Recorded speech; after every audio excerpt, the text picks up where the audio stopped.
แม่เห็นไหมล่ะ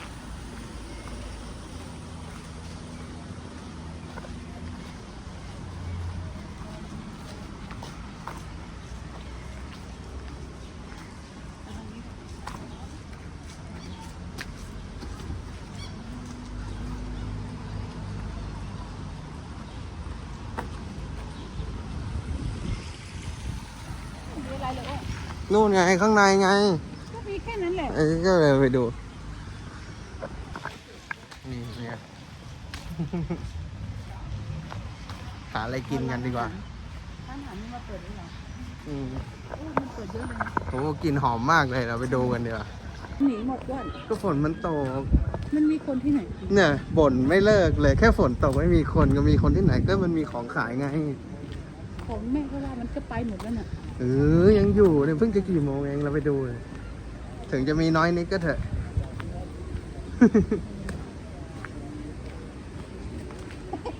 เดิน2 นาทีจบอะ2 นาทีจบเลยนี่ใหญ่เกิน2 นาทีจบอ๋อนี่ยังไงร้านนี้ทำไมลุงไม่พาแม่มาร้านนี้มันแพงไง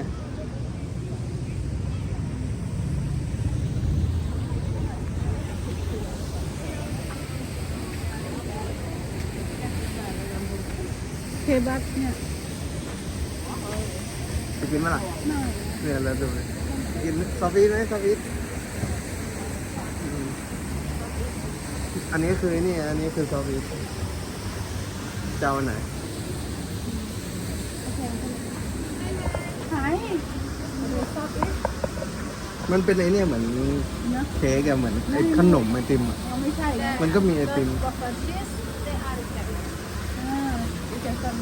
อร่อยนะลองกินสักอันไหมล่ะ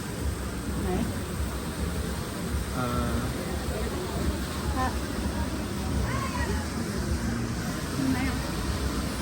มันเป็นเครปเหรอแม่ยักษ์เมนูเป็นละฟรุตบานาน่าหรืออะไรเจ้าเนี่ยบานาน่าเครมยักษ์ครับ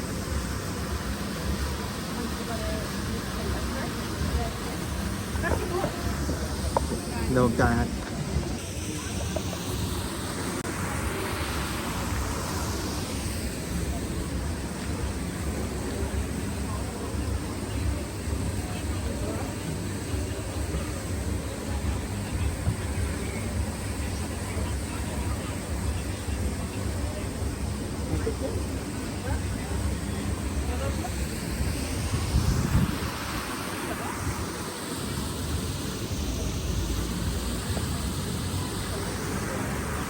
แม่ไปไหน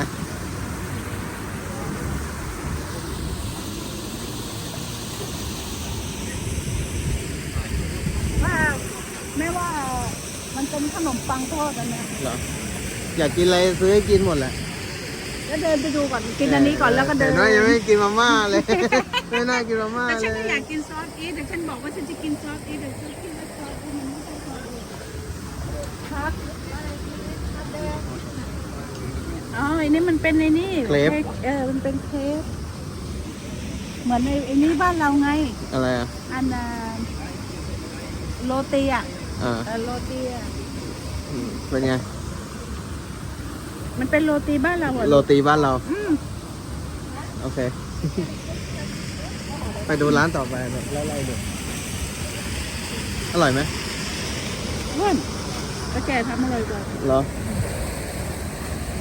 น้องกินอร่อย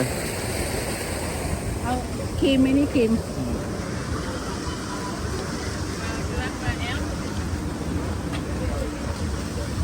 นี่เดินไล่จากทางนี้ดีกว่า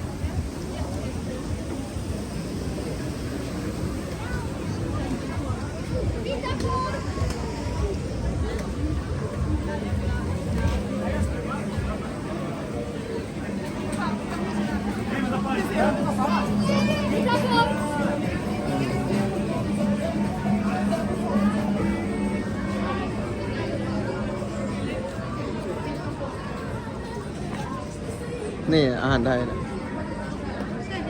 ก็นี่ร้านอาหารไทยที่ป้ายก็บอกเดินดูไปเรื่อย แต่ไม่ใช่คนไทยขายอ่ะ อันนี้น้ำ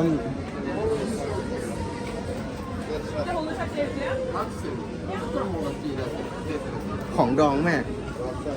น่าสนใจปะ ดองอย่างนี้มันไม่อร่อยป่ะ เหรอ จำอันนี้ได้ไหมจำที่น้องกินแมนชีสอันนี้ได้ไหม จำได้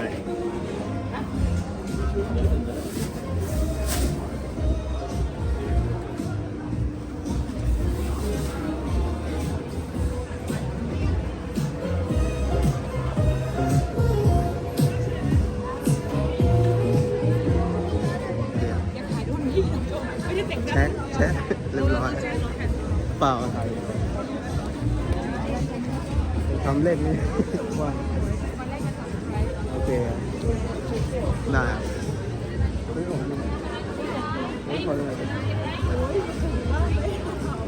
ครับผม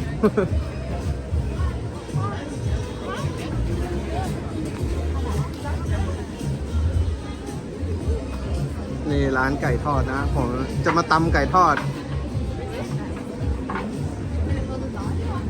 เมื่อกี้ยูเย่ผมทองมันเดินตัวเล็กๆเนี่ยให้ผม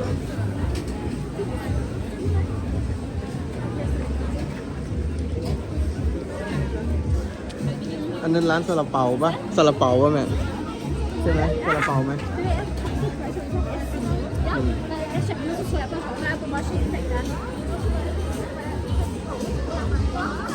เดินดูอะ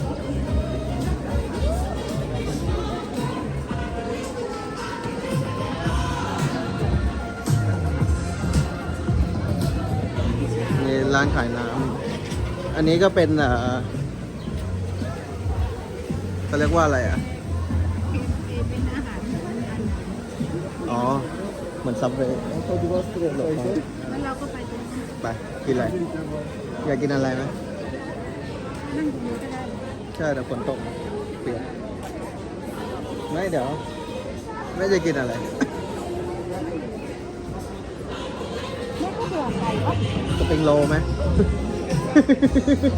อาหารจีนเนี่ยนะมันเป็นในนี่แม่ อะไรซาลาเปา ซาลาเปา ซาลาเปาก็เหมือน ติ่มซำหรืออะไรนั่นแหละ มีเนื้อหมู เนื้อไก่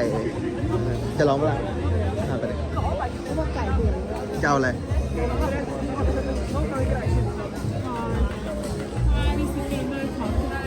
เอาอะไร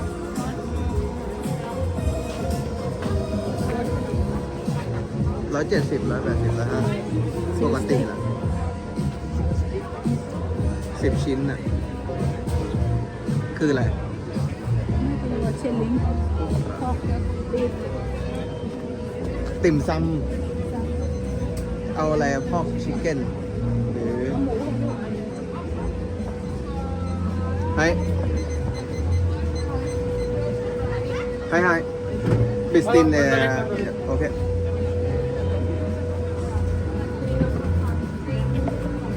Number 55.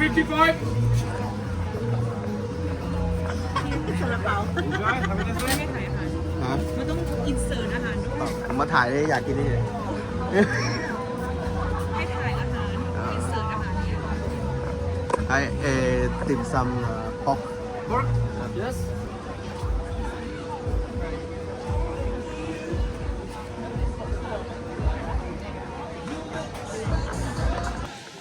นี่มานั่งรออาหาร สั่งไปนะเดี๋ยวไปรอ เดี๋ยวไปหาดูอะไรดี โรตีบ้านเราเนี่ยโรตีอันน่ะบ้านมรณะแพนเค้กบ้านเราเนี่ยโรตีบ้านเรา Hi, Why is that? Valeria, Isabel, Yeah, las Filinit, yeah, that's all. di Busaman.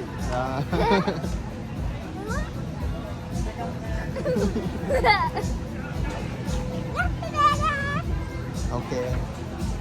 Hadi, Say bye-bye. pada, pada. Tutup tak? Hai. Why is that? Edwin,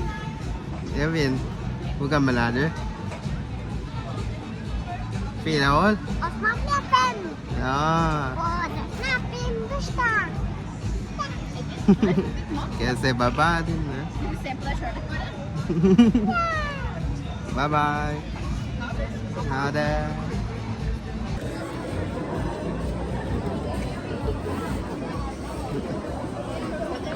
ปกติแม่จะเอา กินให้ดูหน่อย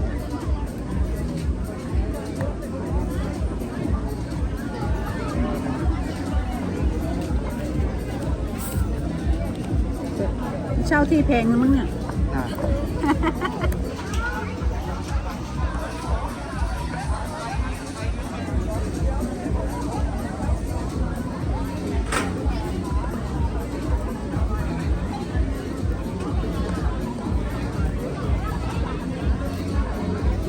เหมือนบ้านเราแต่ว่าบ้านเราใส่ไอ้นี่ไงลูกใส่พวกต้นหอม เป็นไง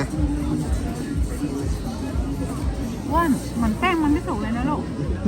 แป้งมันเหนียวๆอ่ะ อ๋อเหรอ เป็นไงทำไม่อร่อยเหรอ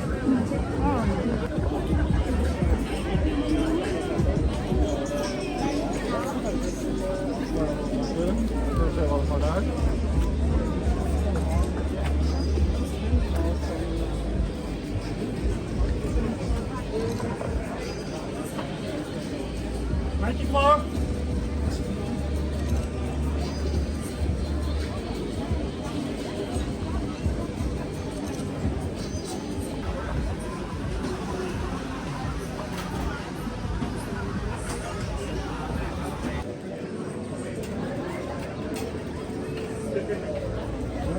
Lise var så vidt innom banken. Det var i 20 sekunder.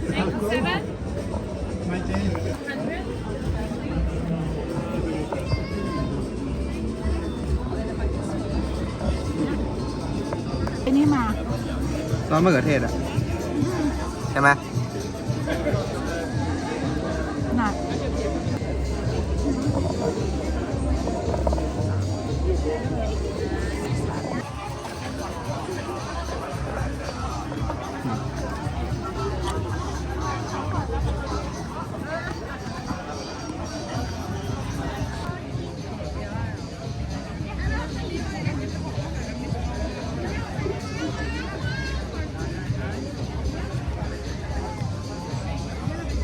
หนาวอ่ะ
6 โมงทุ่มแล้ว แม่ไปแวะหาตังค์แป๊บเราจะขอตังค์ว่าจะเพราะเงินนั้นน่ะแม่เอาติดตัวมา แล้วก็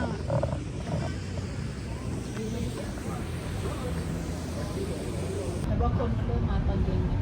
คนมาตอนเย็นกัน วันนี้กินอิ่มแล้วก็รีบกลับบ้าน เดี๋ยวไปหาเงินต่อ ได้